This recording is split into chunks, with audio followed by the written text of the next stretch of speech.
So lovely. So we are recording, and this is the winter solstice, Northern Hemisphere edition. Um, and we are in the darkest day of the year.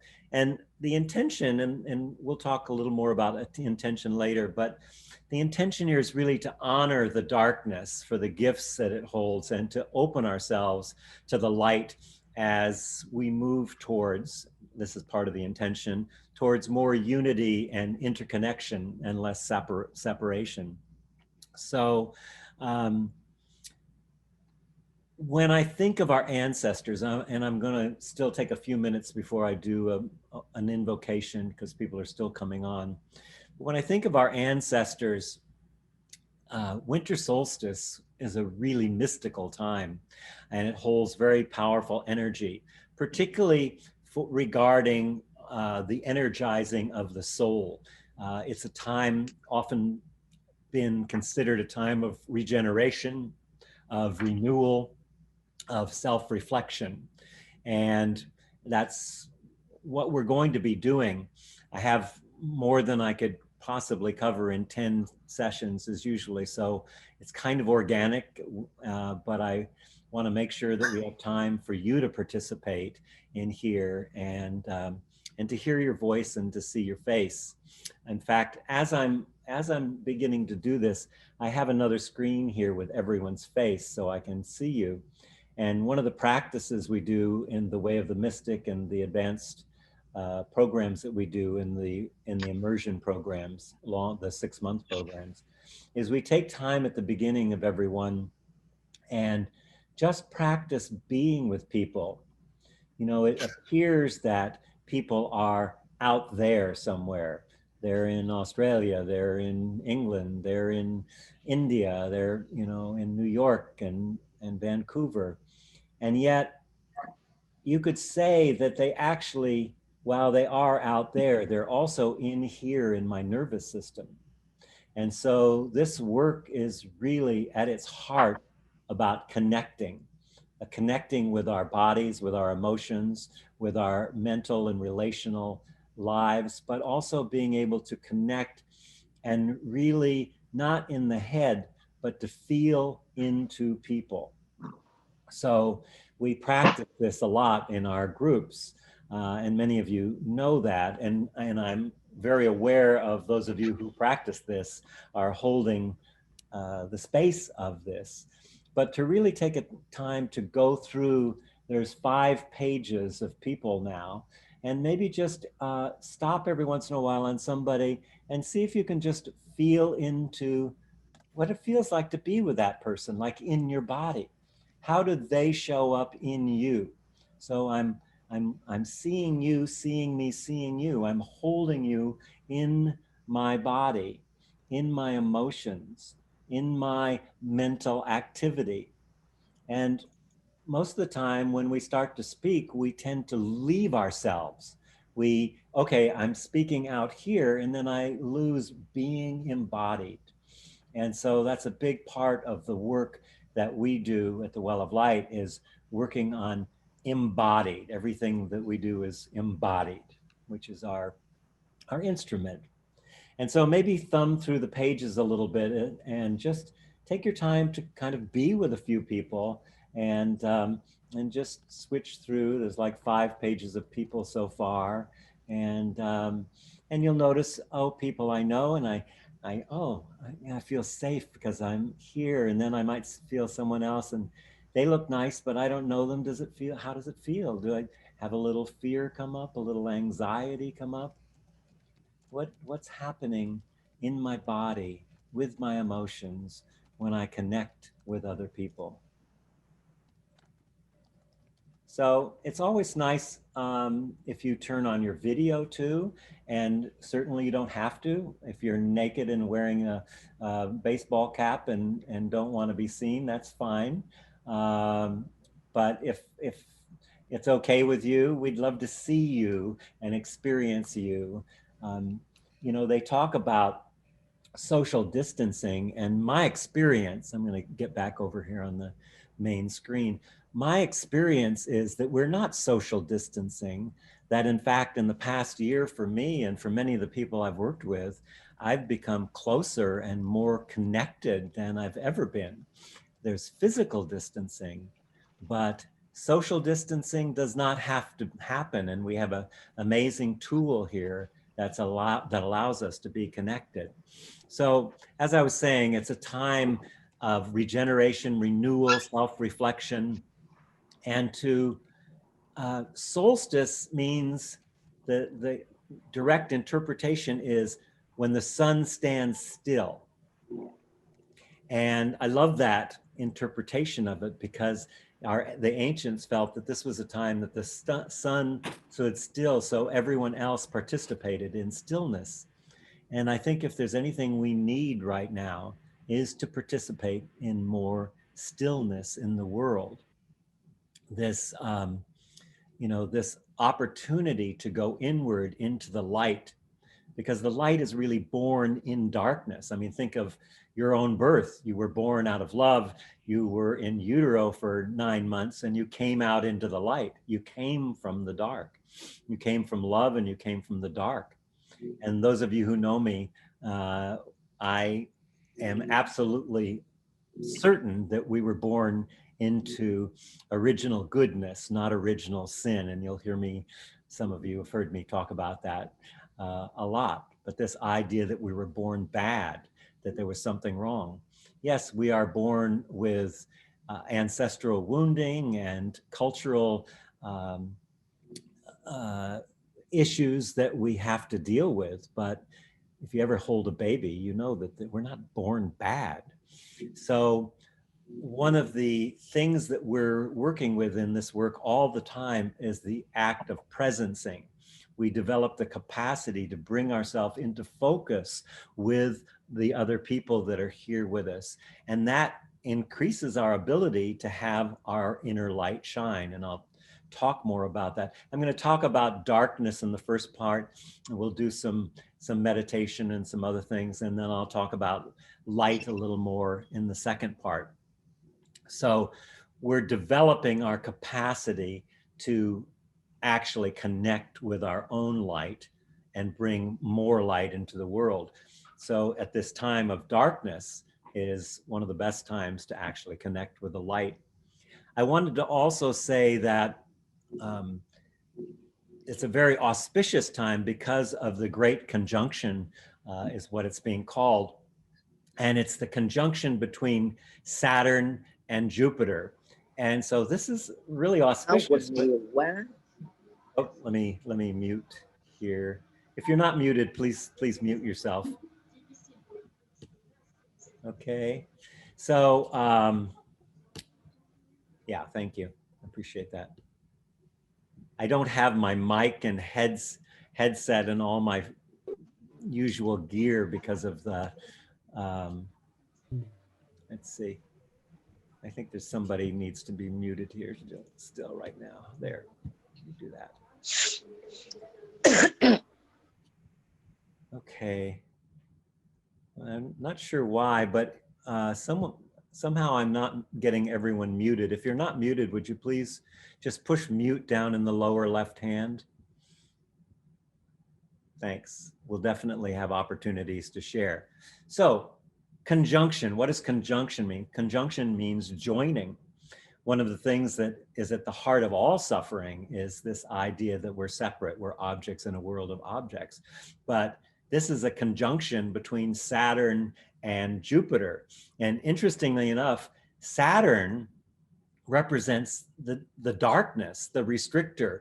You know, even the hoops around it, you have to jump through hoops to get to Saturn. It's like the harshness of reality.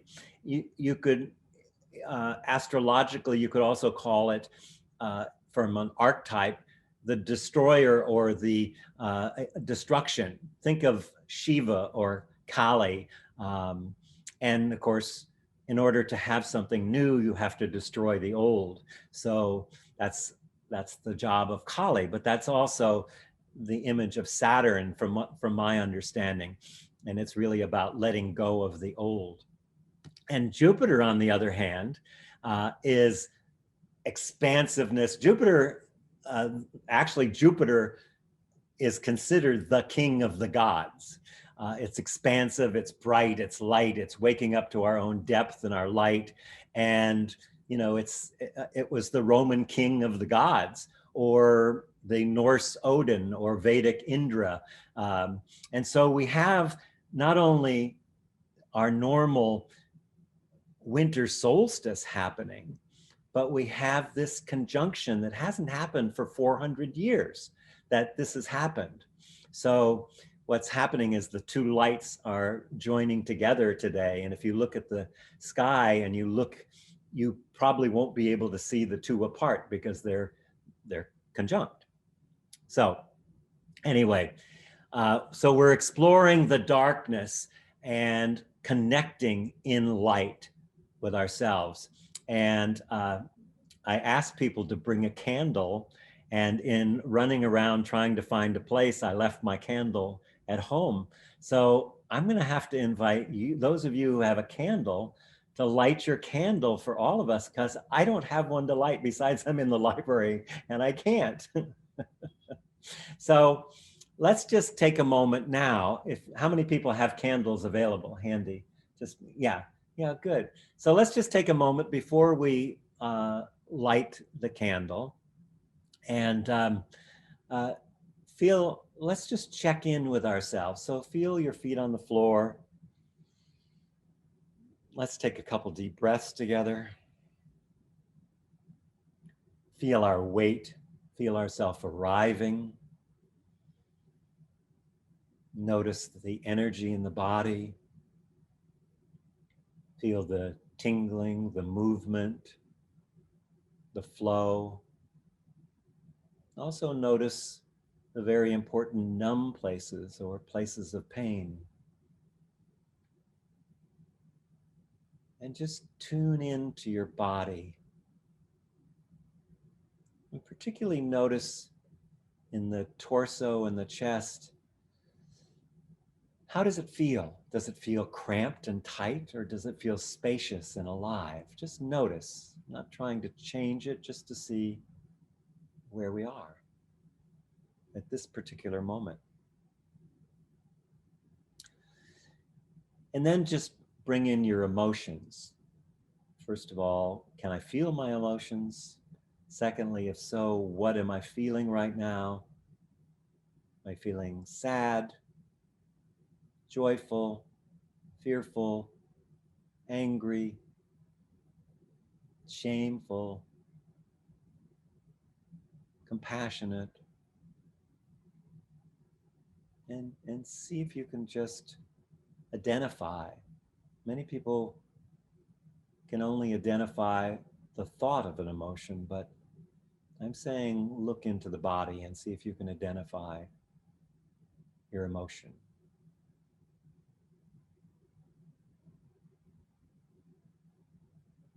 And if you're witnessing that, then you could ask yourself, who's noticing that? What's noticing that emotion? Where is it in my body?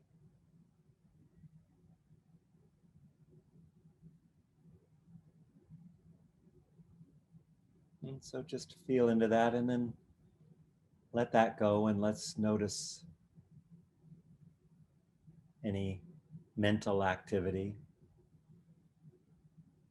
Again, staying with the breath. You can always slow the mind down by elongating the out breath.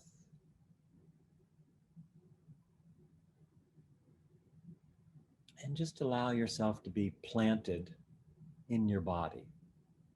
Just let yourself be there. And perhaps some of you are practitioners of shamanism or other animistic cultures or systems. Allow yourself to invite in any spirit guides you have as we welcome in the directions, the spirit of the East, a place of new beginnings, the first light.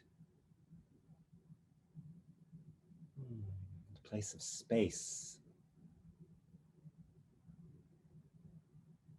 of breath, of the wind. We honor all the spirits of the East. And we welcome the spirits of the South, the home of the sun, brightness, love, joy, compassion, the spirit of light. We welcome the spirits of the South, and we welcome the spirits of the West, the home of the setting sun, going into the water world, the home of the emotions, honoring the spirit of water, the spirit of connection, welcoming the spirit of the West, and welcoming the spirits of the North, the earth, the ancestors, the profound beauty and nourishment. And this is the time of the North in the winter. We are in the middle of the dark time, the very center of the dark time. We welcome the darkness. And we welcome Grandmother Moon, the stars, the infinite space, the void, all our relations in the web of life. And so we welcome and bring in the spirits and the directions. And we want to take a moment just settling into our body. Stay as much as you can in body, but let's honor the people that will receive the benefit of the work we do today. As we move into the darkness for the healing, to find the light. There's been so much suffering, so much death, so many challenges in the last year. COVID alone has taken 1.69 million lives and 76.8 million reported cases. In the United States, since June, 7.8 million people have fallen into poverty. We have wars raging all over the world. Climate challenges everywhere. Economic, social justice. There's been a great deal of suffering in this year of 2020. And we want to honor the suffering and hold the people who have passed over and the families of those people and all the people that are struggling. May the light that we bring in today shine on those families and those people around the world.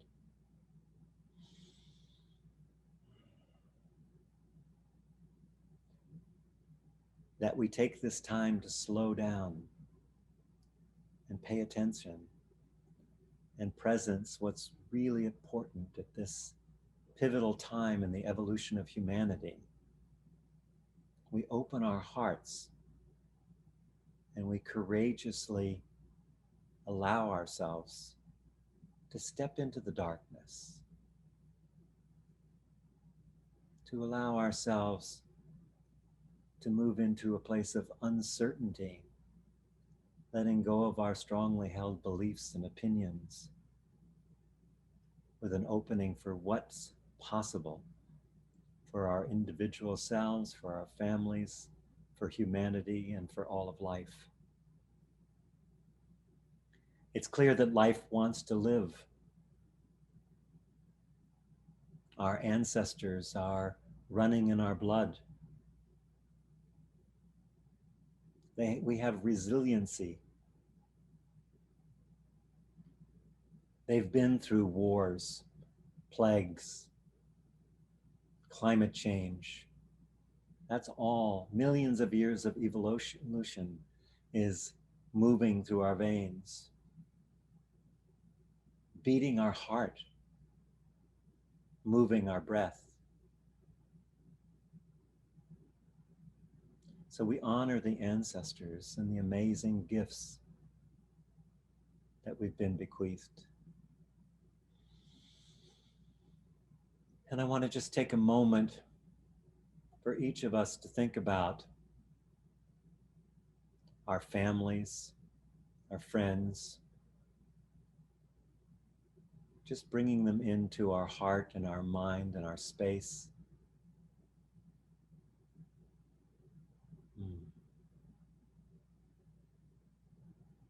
Imagining them surrounded with love and light, and know that we're doing this work for them, for all of life. And just to take a moment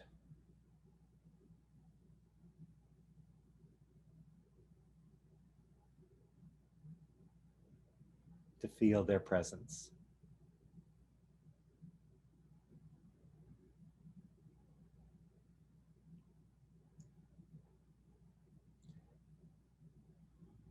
And take a few deep breaths.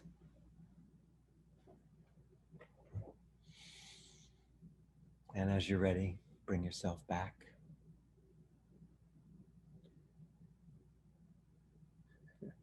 Welcome back. I just realized I have to move my body every once in a while or all the lights go off in here. Isn't that a perfect metaphor? It's through movement that the lights come on. Oh my goodness. So I just want to again underline the importance of our slowing down to do this work, how important that is. And that that part of what any of the programs I would do with anyone is about transcending the myth of separation, the lie of separation. You know, physicists have proven what the masters have been saying for millennia, that everything we do and say affects everyone else, and we're affected by everyone else. There is no separation between us. One of the things that I notice in a lot of the New Age kind of ways of being and teaching, that there's a tendency to do spiritual bypass. And we really want to, for the most part, bypass the darkness and just have light. Wouldn't it be wonderful if it was just all light and joy and happiness? In fact, many people on the path, that's the destination. Oh, can I just get to a place where it's all lovely and light and there is no shadow and there is no darkness and everything's just fine and we all hug. And unfortunately, that's not the way it is. That's really not the way it is. And that's how we avoid dealing with the darkness in ourselves, is this way of spiritual bypassing. We try to get away from the way it is so we can get to the way we think it should be. But the way it is, when we really look, there's massive trauma and dissociation and soul loss. And we're looking through a glass darkly. You know, we don't really see the world because we've made things that are crazy normal. Like taking babies away from their parents at the border, like dropping atomic bombs, like war and genocide, supporting money over life.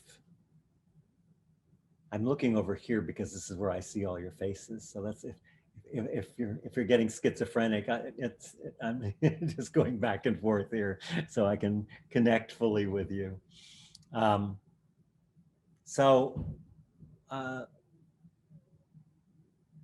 We want to suppress and have suppressed those shadow parts of ourselves that we don't really want to attend to. We don't want to look at them. We want to, you know, and And it isn't even that we want that, it's that a very healthy, intelligent nervous system has, when we got overwhelmed or frightened or had to deal with something very scary, that our nervous system automatically shuts down so that we can keep on keeping on, keep on going. Unfortunately, we don't have rites of passage and rituals and community things to clear those suppressed parts. So we're all walking around with a lot of shadow parts. And part of going into the darkness is to honor and to acknowledge the wisdom of those parts that are in our body, that are important parts of who we are. So, you could say that those frozen parts, those suppressed parts, are just frozen past, or karma. Karma is frozen past. It hasn't been, either in your life or in your ancestral life, it hasn't been, the light has not been shined on that. And so we want in this first part to really go into the darkness and then begin to shine our light on that darkness. In the dark corners, when we shine our light, when we presence ourselves, presencing is love. When we bring love and embrace those parts and love those parts, and the fact that an intelligent system came together to support us in staying alive and staying healthy. And so that's part of the darkness that we want to celebrate, that we want to honor. Can we allow ourselves to authentically face our shadow and to be with it? I mean, of course, that's counterintuitive because the shadow is the hidden part. So, are we willing and courageous enough to go into that deep darkness of the interior life and being willing to face those parts that have been suppressed, those shadow parts? And the darkness is, we need to get still.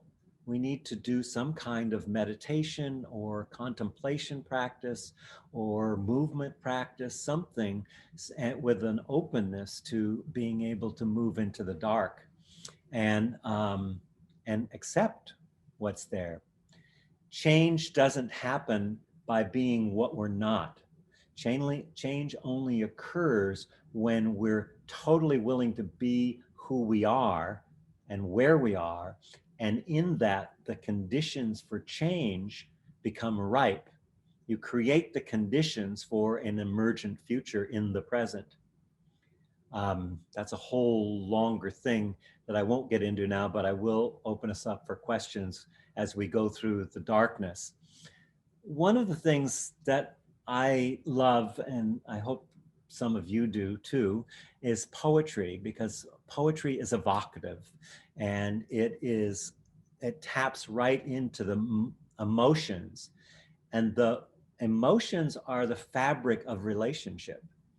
When we can relate with someone at emotional level, we're really connecting with them. We're not connecting from the chat room, we're connecting with people at a very profound level.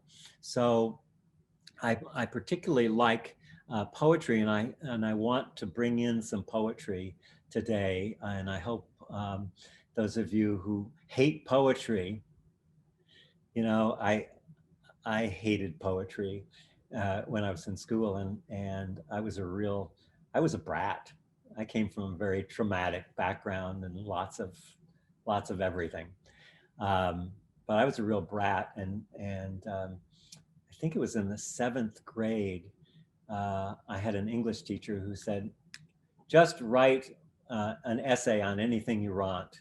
And so I thought, oh boy, I'm going to get this guy. So I wrote this whole essay on why English teachers should be sent back to England, and just, it was all this just terrible stuff, and was sloppy, and I tore the corner and I handed in, and I got it back from him, and he wrote on it in big red letters, "Very interesting." I thought, very interesting. You know, that didn't cause the effect. And this teacher was amazing. By the time I was done with seventh grade English, I was reading, I was loving books, and I was even writing poetry. Uh, and it just shows what someone putting their light on you can actually bring forth and bring forward. And these dark times, like Theodore Rothke says, in the dark times, the eye begins to see. In the dark times, the eye begins to see, which made me think, Rilke is probably the king of darkness in terms of his poetry. And one of the poems that I like, and I want to kind of look at it and dissect it a little, he says, "You darkness of who I am born, you darkness of who I am born, I love you more than the flame that limits the world. I love you more than the flame that limits the world." Think about that. Where does the light show up? In the darkness. "You darkness of who I am born, I love you more than the flame that limits the world to the circle it illumines and excludes all the rest." But the darkness embraces everything. Shapes and shadows, creatures and me, people and nations, just as they are, just as they are.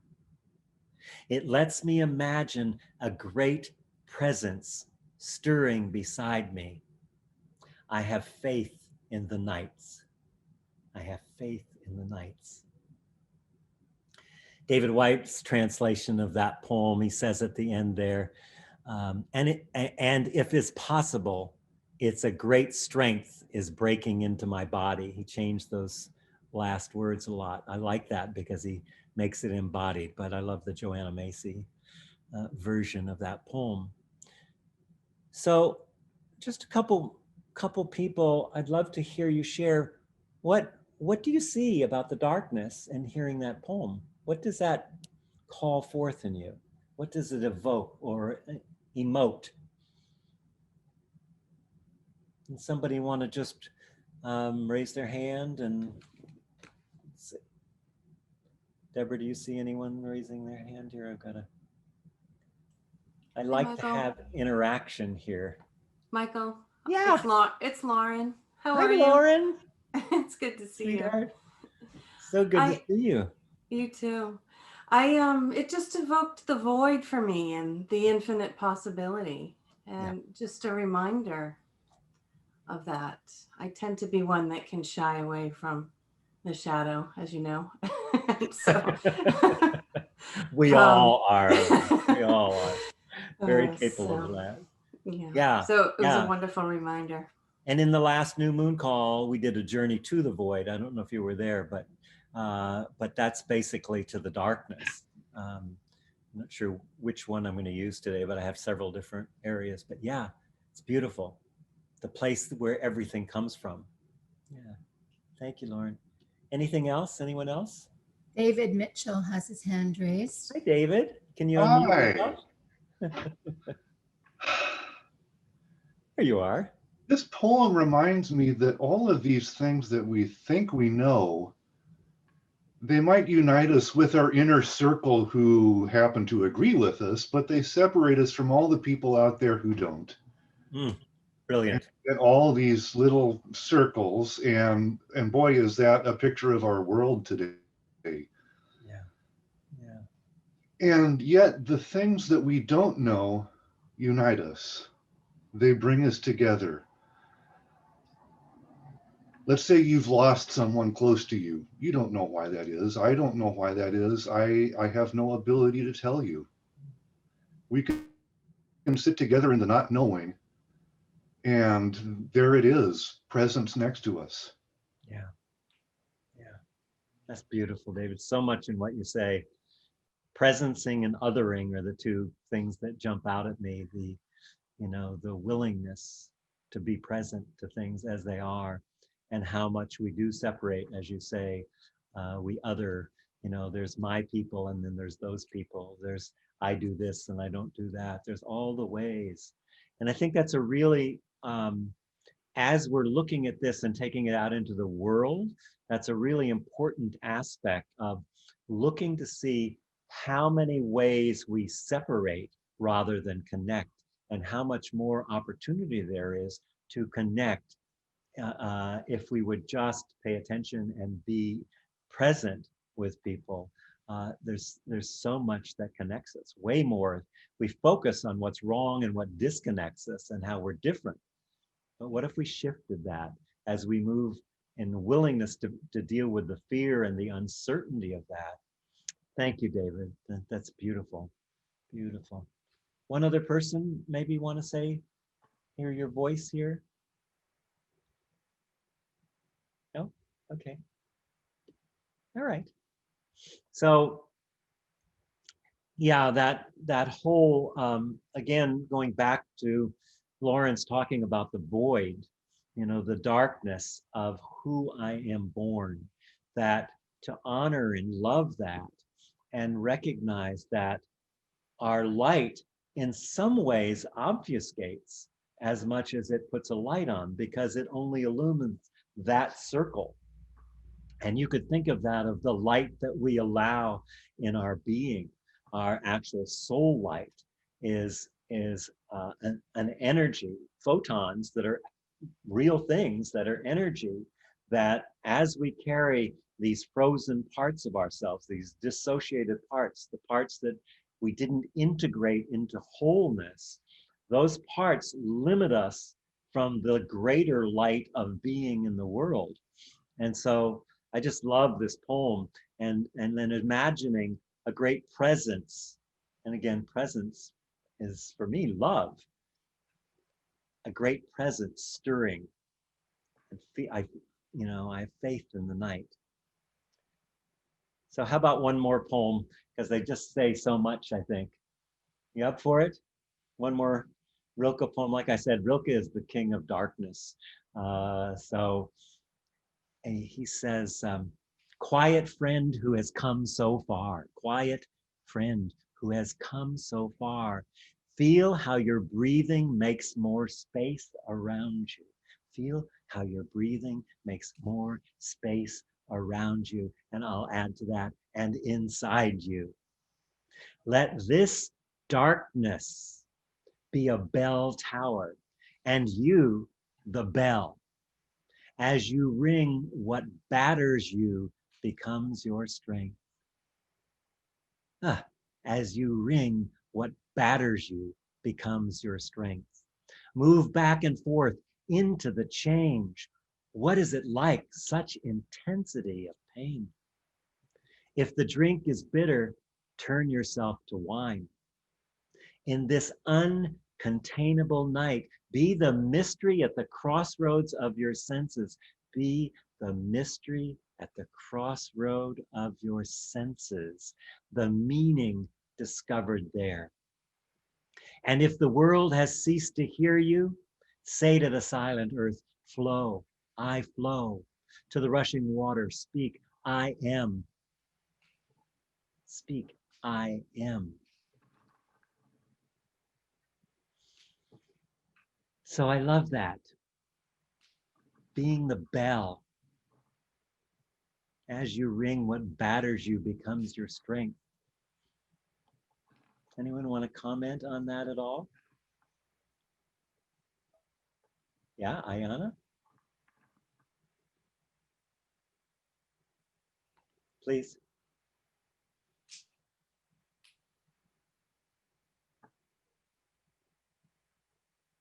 Ayana, can you unmute? Oh, I unmuted. There you go. Yeah, what batters you becomes your strength. I love that. To let in what's difficult and what may feel that it batters you, because that is creating change and and stirring things up and allowing new things to come in. It's a little hard to hear you, Ayana. I heard most of it, but that last part I missed.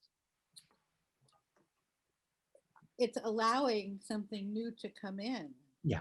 When you allow what batters you, you allow it into your consciousness. Exactly. Yeah, it's beautiful. So That is so beautiful. Thank you, Ayana. That's gorgeous. I love it. Yeah, it really is that those parts that are difficult, that hurt, those pains, those unwanted things, they all define the circumference of our identity. So if you want to expand into more light, we have to lean into the difficulties, the challenges, and not push them away. Allow ourselves to be battered. I'm not saying abused. I mean, just letting life, feeling life, embracing that darkness. Anyone else want to say anything about that? Yes, please. Jenny? Can you unmute yourself? I was just There you go. reflecting on battering, Mm-hmm. and you've Has probably bad connotations, I realize. yeah, the metaphor of sometimes when we're going through the dark night of the soul, it's almost okay. I don't cry very often, and the other day I was experiencing a lot of emotion, and I recognized, oh, this is unusual, but instead of pushing it, I almost evoked it, and the metaphor of turning up the volume, like instead of it just wah, I really got into it and felt it, like you said, embody. I felt it and took it on. And there was, I didn't go on, but I did experience it in a deeper way than just shutting off crying, because I don't cry. I'm not a crier. I get sentimental, but I'm not a crier, but potentially. But the freedom that came with that was very, I don't want to say, well, okay, I'll say almost orgasmic. It was such a relief. It was just on so many levels a letting go. And so I just want to acknowledge that for me, because I'm a chase the lighter instead of chase the darkness kind of person. But embracing it was good. Yeah. Yeah, beautiful. Thank you. Well said. Really well said. Yeah. As I mentioned, but I'll say it again, most of us do not live in our bodies. We live, as James Joyce said, a short distance from our bodies, connected to our mind. We don't feel our emotions. We think our emotions. There's a very different experience when all you've ever done is think your emotions. I distinguish emotions and feelings. Feelings are the emotions that happen in the head. Emotions to me are what happens in the body. If I can't feel my emotions in the body, then I'm in my head, I'm in the chat room. And it can be just as intense to have anger in the head, but it's not the same. It doesn't help to integrate the feeling and the experience of that emotion. And every one of these suppressed parts that we talk about, the trauma parts, the dissociated parts, they have a time signature in our body.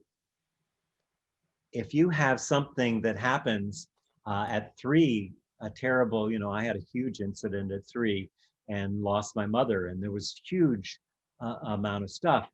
The fear for a 3-year-old or a 2-year-old is all encompassing. But let's say that I got beat up at 12 in a fight or something, I may have the same kind of panic attack or kind of fear, but it's not the same because everything has a time signature in our body. And so the work we do at the Well of Light is about unfreezing those parts of us that keep us in repetitive behavior, doing the same things over and over, expecting different results, but not going past those boundaries. And I just wanted to say also, is it Jenny? Am I saying it right? Or Jenica? Jenica. Jenica, okay. Mhm. I had it all run together, so I wasn't sure where the last and beginning start. One of the things that I help people do and work with people with is to actually grieve. we don't know how to grieve for the most part. And the darkness and grief go very much together. To really allow ourselves, and I'm not saying wallow in pity and grief, but there's so much to grieve in the world. And we've become numb to it. It's just a picture on a screen. We've normalized war. We've normalized taking babies away from their parents. We've normalized, putting money ahead of life. And so there's so much to grieve. You can grieve the loss of a grandparent, or, more difficult, sometimes the loss of a parent, even more difficult, the loss of a child. But how do you grieve 200 species a day that are no longer on Earth, that they will never again be here? So I highly recommend, part of doing the shadow work is to embrace the need to grieve.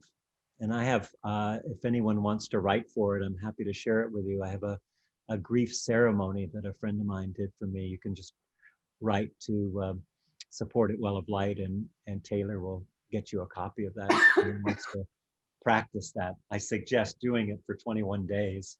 And it's a cleanse. It's going into the dark. In fact, I had a number of different exercises that I was thinking of doing today, and I kind of do things on the fly, as those of you who work with me know. And I'm feeling a need to do a Tonglen meditation. How many people are familiar with Tonglen? I know people that worked with me. So Tonglen, I first learned when I was studying with Pema Chodron. And in most of her books, there's an explanation of Tonglen. And I'd like to do a short Tonglen practice with you. I want to do some other practices also. So, but for this part, Tonglen means giving and receiving, basically. That's the bottom line. And I can also send you information on doing that. We have a paper on that we give people, so you can also write for that if you want. But it means giving and receiving. It means taking in the darkness and putting out the light.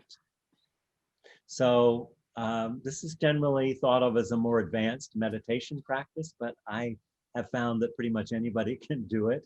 And if you get stuck in it, just come back and just breathe, and just allow yourself to do some breathing. So what we do is we think of some suffering, either that we're going through, or that someone in our family, or someone we know, or perhaps someone in the world. I would start with my own suffering, someplace that I'm suffering, if you haven't done this before. And Michael, what you can we do have is, a bio break, a stretch break before. you want a bio break? Yeah. Sure. Let's take, how long do you need? 5 minutes? I need 5 minutes. All right. Well, for you, we'll take a bio break. So what everyone else I want you to do in that 5 minutes is, you can do it at a bio break too, is to think about some area of darkness, of heaviness, of pain that either you or someone in your life is experiencing, because we're going to use that to cleanse and to go into the dark and transform it into light. So what I'll do is we'll take a quick break and then come back, write something down, who it is, and I'll take a break too. So warm my tea up. I just wanted to know what the last part of that phrase is. What batters you becomes your spring, S-P-R-I-N-G, string? What's that? Oh, let's see. Let me remember here. Strength. That's what it is. Strength. Strength. Yeah. Okay. Yeah. Good question. Any other questions or comments while we're waiting for Ayana to come back, or anyone else? I'm back. You're back. Okay. Everybody back? I think that's been about 5 minutes. I have a lot to cover, so okay, so Tonglen meditation. This is a Buddhist practice. I call it inner sewage treatment. And the more something bothers you, the more awake you become when you do Tonglen with it. So I hope you all chose something that really bothers you. It doesn't have to be about your life. It can be your family. It can be the outer world. It could be climate change. It could be government, economy, anything you want to do it on.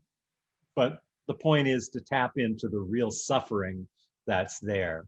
And the things that drive you nuts, they have great amount of energy in them. That's why we fear them. So when anything is painful or undesirable, the point of Tonglen is that you breathe it in. I breathe it in. And I connect, I surrender to it, and I connect with the feeling of all beings, because our pain is connected with everyone. If you can know your own pain, you can know that pain in other people. So the more we are familiar with our pain, the more compassionate, connected, understanding, and interconnected we become. So the undesirable, painful thing, we breathe it in. Imagine it coming in like dark soot, just coming in, this darkness coming in. We're really breathing this heavy energy in. So we breathe the pain in, okay, and then connect with it. And when we connect with it, we bring delight and pleasure and inspiration and opening and relaxing, and we transform it into light, and then we send delight out. So we take the pain in, the dark, heavy energy, and we send out the light, flowing, clear energy, spacious energy.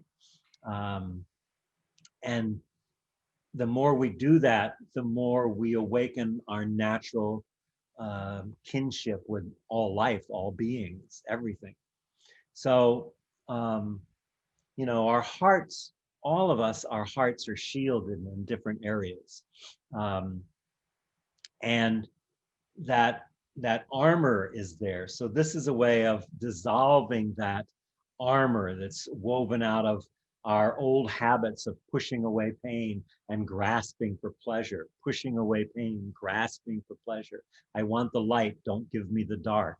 Well, in this, we're bringing in the dark. Okay? So let's close our eyes, feel our feet on the floor, and just first notice your breath.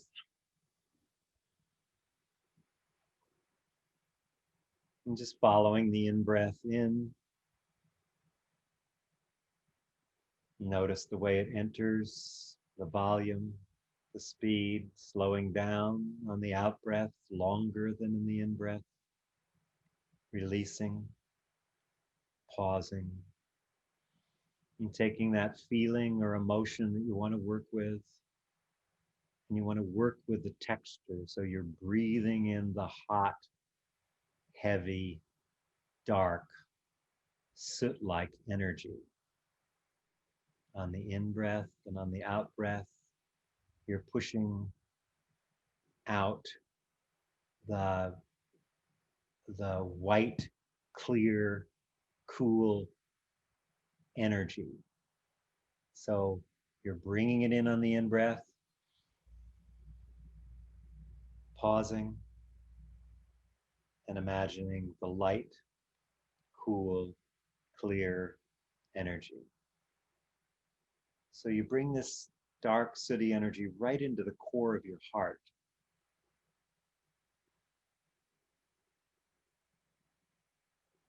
The anger or the fear,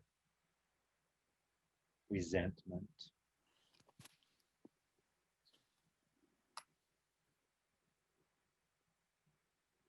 And you release loving presence, light, cool energy, releasing.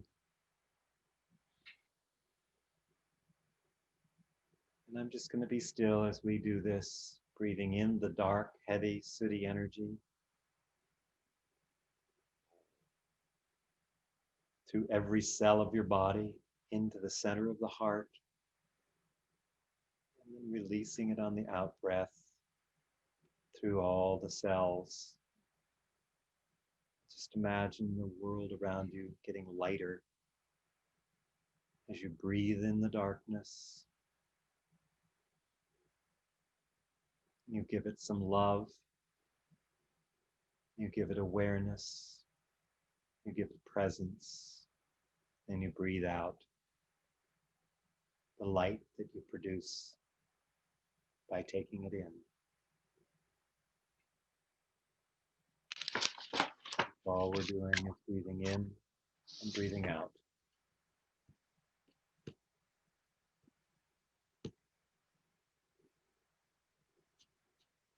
Just continuing to do that.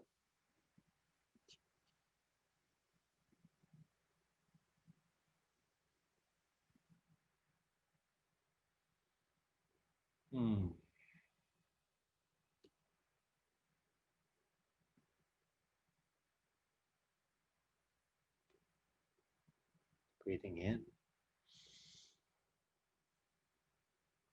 and breathing out.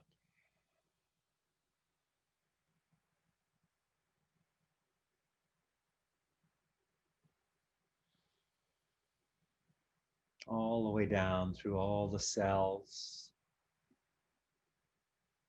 And perhaps as you do that, you can imagine other dark places coming into the center of the heart, transforming in the flame of the heart and being released out as light.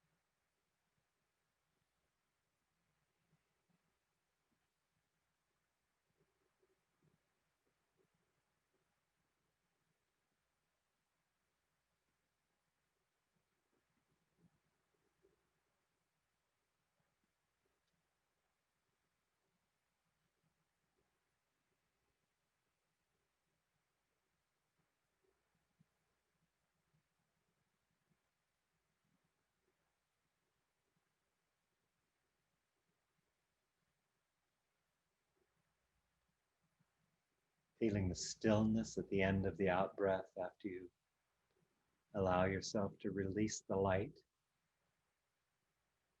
and then draw in the dark, heavy energy.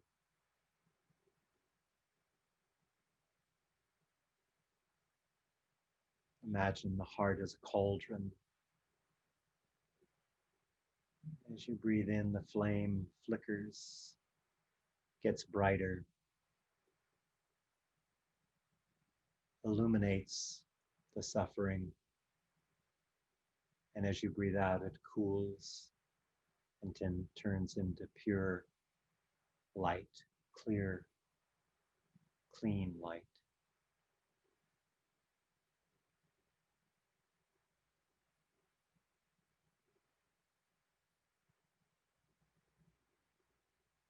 And just take a few more minutes to practice. Normally I would do this for 20 minutes, but just to learn the practice so you can take away things you can actually do.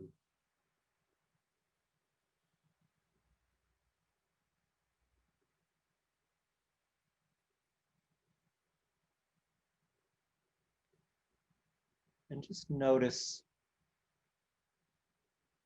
the interior, your own interiority, if it's expanding or contracting. Are you creating more inner space, more capacity, or is it getting smaller?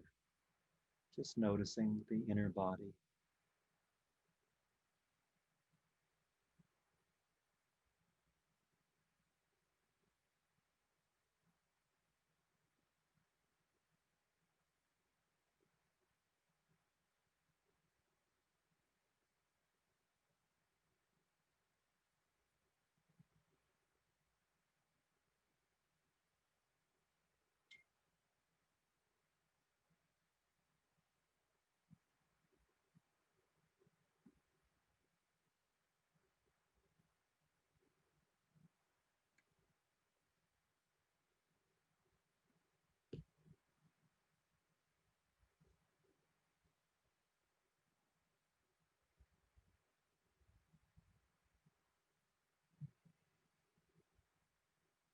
And just take a few more deep breaths, transforming that darkness, the heavy, sooty energy, and allowing it to transmute, transfigure into light itself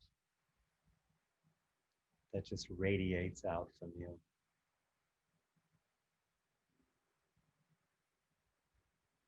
And if you're imagining someone else or some other group of people, perhaps you can imagine it permeating them, penetrating their own darkness.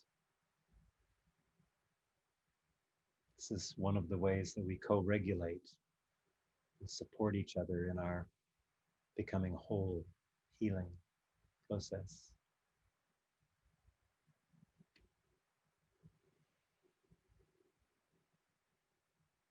When you're ready, bringing yourself back.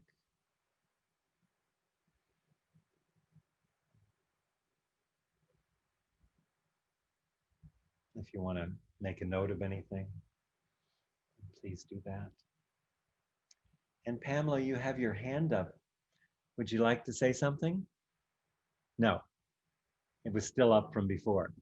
Okay.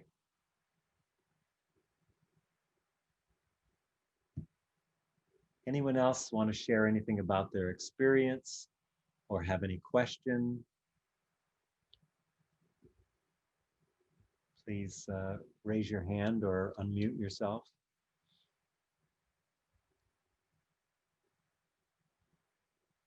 Anything about the experience? How'd you do?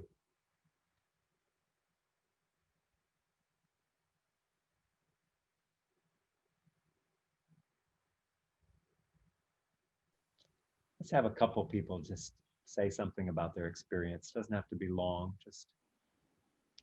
Michael, I'm waving desperate at you. Oh, I'm sorry. Yeah, hi, Mike.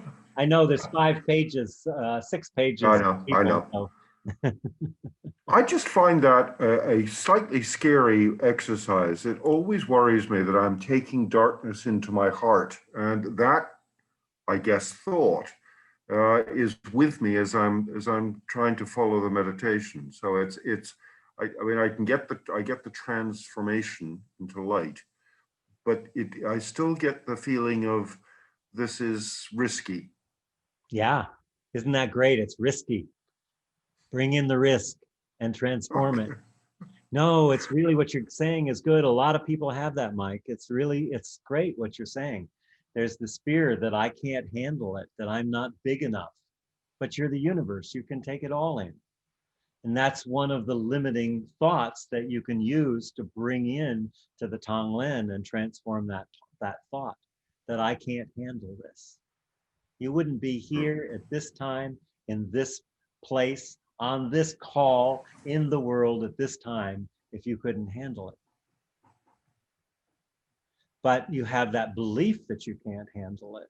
And so that's one of the things that you can bring in is the limiting beliefs that we have and transform the limiting beliefs.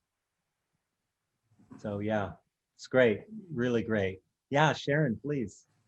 Yes, I felt room. I felt space. I was very tight inside the chest to begin. Mm-hmm. And afterwards, again, I felt like the fellow that shared that it was risky and scary. Mm-hmm. But I'm in a place of stepping forth and being bold. So yeah, I went with it. And it left an expansiveness. Thank you. Yeah, and expansiveness, people who work with me know I'm really precise about words, and expansiveness is exactly the right word, because what happens when we're stressed, a lot of you have heard me or been in some of my stress courses or something. What happens when we're stressed? Because stress is one of those words that doesn't really say anything. It's like, I'm sick. Well, do you have cancer or do you have a cold? You know, stress doesn't really mean anything. It's like saying I'm sick. But when you really take it apart and look at it, it says my current capacity is inadequate to meet the challenges at this time in my life. So it's an issue of capacity. Well, what is it? What is capacity? capacity literally is what you're saying. There's an expansion of space. We have more space. When you're stressed, it's cramped in like that. When you do this kind of work, you get more expansive, more light around the cells, more space between the cells, literally create the space from which new things that are not predictable and not identifiable within your current narrative, your current story of who you consider yourself to be. And our story, as many people have talked about this forever, but our story only has one purpose. And that purpose is its own survival. And so doing this work takes you out of the story. You're now able to witness that story. In the Way of the Mystic, we talk about presencing, witnessing, and embracing the three key components of this Way of the Mystic practice that we do. So I zoom in, I join my presence and my perspective, and I zoom in on some part. And like I start to feel, ooh, I have feelings in my body. Oh, I have numbness in my body. Oh, I have pain in my body. And I begin to zoom in on that, and I notice it. And then I go deeper and I go, oh, that pain feels really old and dark. It has an age. It even has some symbols. I see some pictures with it. I go deeper and deeper. Then I become a witness. So I'm no longer looking with my identity. It's consciousness looking beyond the identity that allows me to then get in touch with it. And then I find these frozen parts and I get to embrace them. I get to put my arms around them and say, you know what, that happened at that time, but it's okay. I'm here now and you're okay. That you don't have to be afraid of that anymore, but it's okay to be afraid too. And you nourish it and you nurture it. And because all of these things, the majority of them came from, we didn't get the nurturing that we needed, the soothing that we needed at some point in our life. And of course, our parents were probably 20, 25, they didn't know, they were busy trying to pay the mortgage and do all that. So it's not like blaming anyone, but incidents happen to all of us that have been locked in. And so Tonglen is a beautiful way to, exactly as you said, create more interior spaciousness. Yeah, it's beautiful, Sharon. Thank you. That's really beautiful. Thanks. And Michael, we have 4 hands in the queue and Okay. 1 raised hand. So we've got Jocelyn, Sharon, Steve, Okay. BBB, Well, and let's go down. Burton. Let's start with Jocelyn and just, do you want to monitor that, Deborah? And just tell me who's next in the queue? Yes. Okay. Hi, Michael. Hey, I'm Jocelyn, how are you? Good, thank you. It's very nice to meet you. I'm in Ottawa, Ontario, Canada. Oh, hi, just over the hill. Where are you? I don't know where you are. I'm on the Sunshine Coast, actually. Oh, yeah. On the ocean, but Big I like rock. to go to the Kootenays and I think, oh, you're just over the hill. I found you, I'm pretty sure through the Shift Network, maybe Alberto Viodo, I'm not sure. I'm on the faculty there. I know, there you go. You're all connected through all there. So I want to thank you very much because I came to this quite vulnerable, a very real pain and wound and old pattern has surfaced between my daughter and I, and having to do with divorce and difficult relationships and so on and so forth. And so boy, did I go into the darkness this weekend. I've been celebrating the solstice all weekend. And so it was very helpful to do that entire, breathe it in. I made notes to help me. So my intention at the beginning of this was calling forth the release of old patterns of communication and behavior between my 22-year-old and myself. And I seek healing of the wounds and judgments and confusion and resentment and my own past transgressions and my neediness and my smallness, my unworthiness. And so then you said to tap into the suffering, which I had been doing all last night and today as well. And yeah, took it right down into the center. You spoke of the fire at the center of the heart. And I ended up imagining the fire of the above, as if, oh, it just blows my mind to get there. It's like there was a part of me saying, well, I'm not quote unquote God, but then it was just no. All one, all connected. And you spoke of, the fire of transmutation. And I didn't fully understand, but I went with all of this exhaling, and I was really needing that breath and pausing and releasing. And there was some clearing. But I've been a baby this weekend. I have been just wailing at, whining, the victim whining that, why is this all still here? I've been on the healing path for years and years, and I have, the woman who said she doesn't cry much, I have let the tears, I have broken onto the ground time and time again. So I guess there's a lot in me. Yeah, it's so beautiful what you're saying and so authentic, Jocelyn. One of the things I'd love to have you, I'm not trying to do a big sales pitch here, but in the way of the mystic, we really work through that. So those issues that you're having with your daughter, you're doing exactly the right thing, is working with your issues. And in terms of the light, just to go back to that, so I'm not going to get into all the details, but basically we're born and we have a core and we have a spine, which is our will, and that will goes up. And most of the traditions that I come from say that about a meter above your head is your soul light.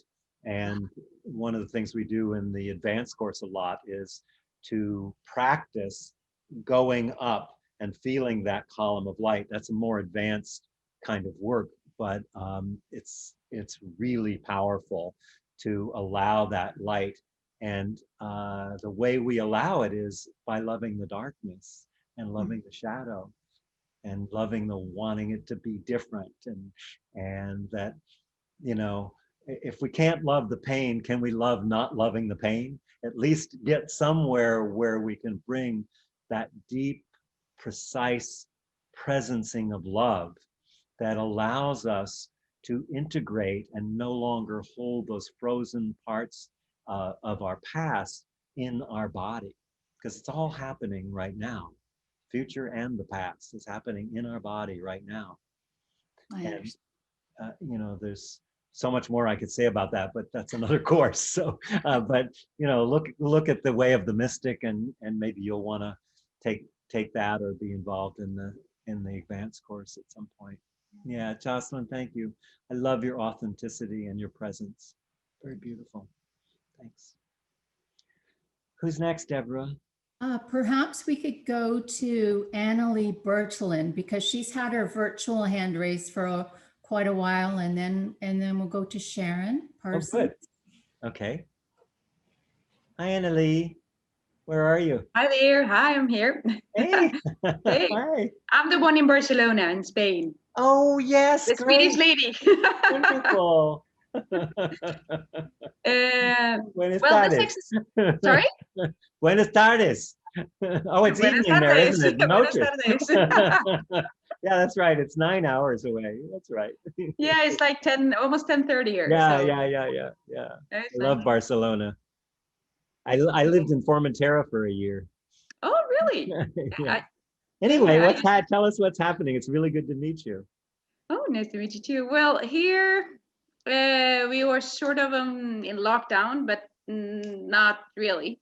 we can move around in our region, but we're not allowed. For example, I live 40 minutes outside of Barcelona, and now for Christmas holidays, I'm not allowed to go into the city center, for example.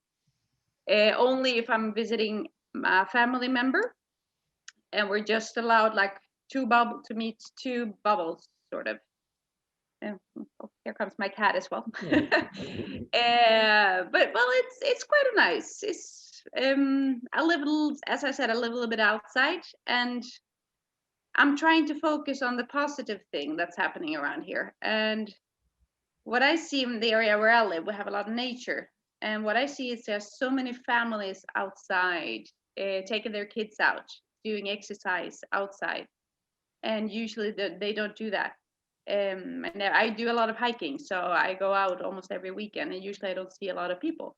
But nowadays, I see a lot of families, a lot of kids with the parents, and I really enjoy that because I think it's very important to get back to Mother Earth and be in contact with nature.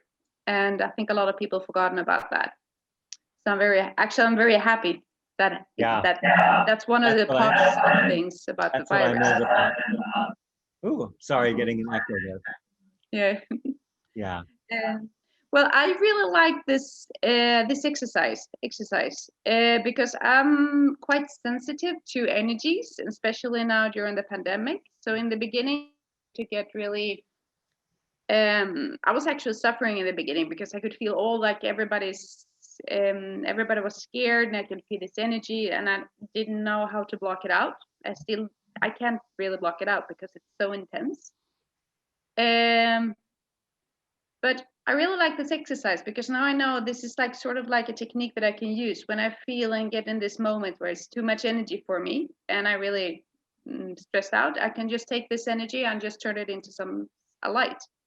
Beautiful. So and that will also make me lighter because I'm walking around with a lot of weight on my shoulders because of all this energies around me. Yeah. So if I just can clear these energies and take away all this pain, all this fear, then I do some help at the same time. I want to make one thing. I'm just realizing what time it is, but I want to say one thing about that. We don't do this practice in order to get rid of something. Okay. We do the practice to fall in love with that thing, and then it gets integrated. Like many of us who come from a place with a lot of trauma, like myself, much of my life was trying to get rid of it. But now I've integrated most of it. It still comes up, still lots of stuff come up, even at my age. But it's really a mistake because you wouldn't try to get rid of something that was not. You only would try to get rid of something that was.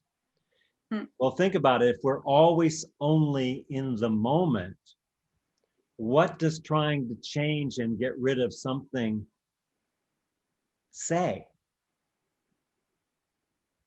It says that it exists. So the trying to get rid of things creates existence of the very things that you try to get rid of.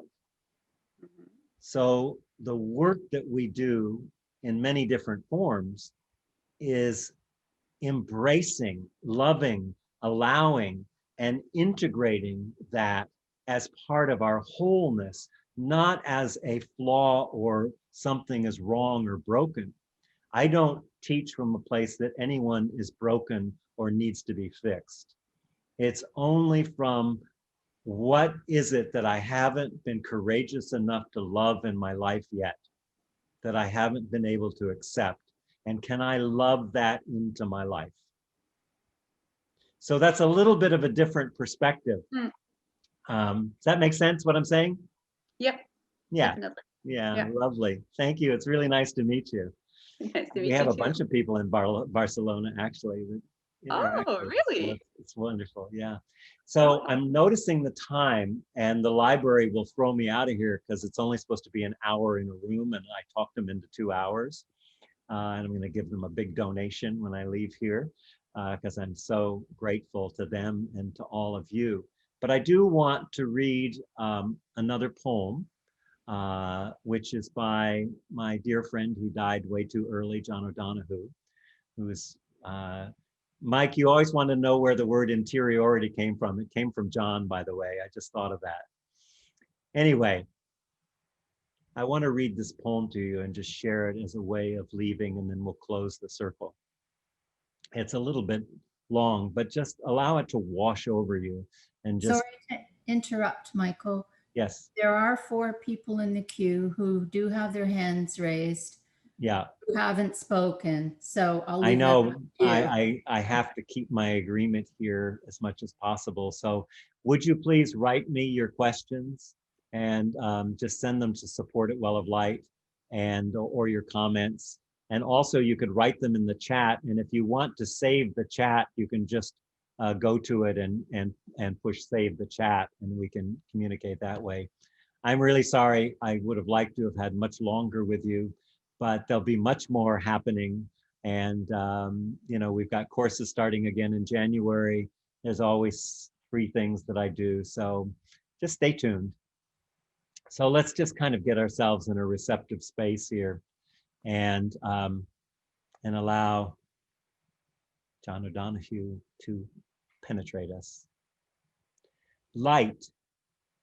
Light cannot see inside things. That's what the dark is for. Minding the interior, nurturing the growth, nurturing the draw of growth through the places where death in its own way turns into life. In the glare of neon times, let our eyes not be worn by surfaces that shine with hunger made attractive. That our thoughts might be true light, finding their way into words which have the weight of shadow to hold the layers of truth. That we never place our trust in minds claimed by empty light, where one-sided certainties are driven by false desire. When we look into the heart, may our eyes have the kindness and reverence of candlelight. That the searching of our minds be equal to the oblique crevices and corners where the mystery continues to dwell, glimmering in fugitive light.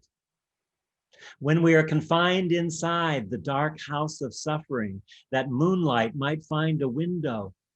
When we become false and lost, that the severe noon light would cast our shadow clear.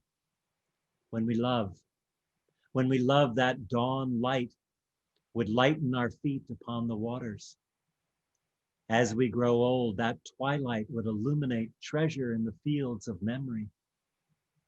And when we come to search for God, let us first be robed in the night. Put on the mind of morning to feel the rush of light spread slowly inside the color and stillness of a found word.